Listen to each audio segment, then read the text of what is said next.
Nice to see you here. It's great to be here after missing last year. Yeah. Good that you've got your car back together this week. I understand it's been a bit of a busy week for you. Yes, we had a few engine issues over the past few meetings, and then which kind of resolved itself in a fairly nasty way at Prescott. So yeah, this week's been very busy trying to get the engine out, get it off to RLM, who are going to rebuild it, and then get the parts for it, and then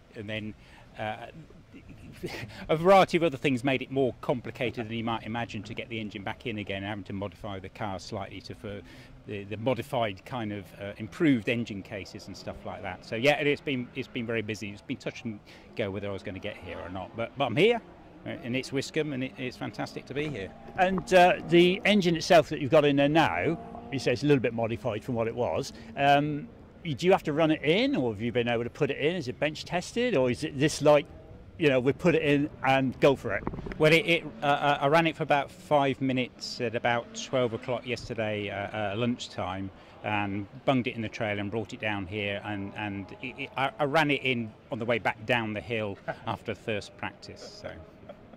And first practice went all right? Yeah. It was just a bit. I'm just being very cautious with the engine, and just trying to work out, making sure everything's kind of working properly. So it was a very steady kind of run.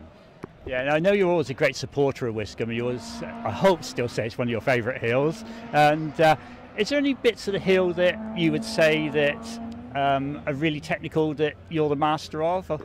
Oh, I don't think I'm the master. I suppose it's all about sort of keeping your momentum and pressing on in the right places and not pressing on in the wrong places, and being tidy around the hairpins and braking really well for the final Martini.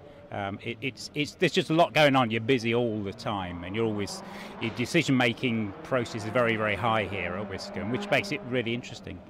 Yeah, because it means you've got to think very quickly, haven't you? Because if you're heading towards Martini and you suddenly realise this may not happen, this may not work, you've suddenly got to make a decision: do you got a slip road or not? And how long would you leave it before the corner before you do that? I think you know it's often you can, you know, if you come off the brakes you generally it will turn in, but experience sometimes tells you if you lock up early on and you've got your braking point right, you aren't going to make it. So you know you've just got to be. It's a practice. You just think, oh, I'll go up the slip road. But if it's, you know, qualifying or the runoff, you know, you perhaps veer a bit more to thinking, well, it probably go round, you know, and it'd be terrible to think you went up the slip road when you could have got round, and when it really matters. I understand that. The car's over there behind us, number 5 on it. How long have you had that chassis now? The chassis was new in 2013, so it's done quite a few seasons now. Yeah, it's been a good car for you as well, I believe, hasn't it? Yes, no, it's been very successful. It's you know it's never been the same. It's evolved every year. You know, a variety of different changes and to try and improve it and make it more reliable and improve the performance of it. So yeah, it's ever changing. So it's very different to how it was in 2013. But it's a great car. Yeah. Well, it's a great car. Great to see you here, and thank you for giving us a few minutes of your time. And hopefully, you'll have a good day tomorrow. I hope so. It's fantastic being back here. Having missed it last year, it's just lovely to be back here. There's no place quite like Wiscombe. It's lovely to hear that, Trevor. Thank you very much. Okay.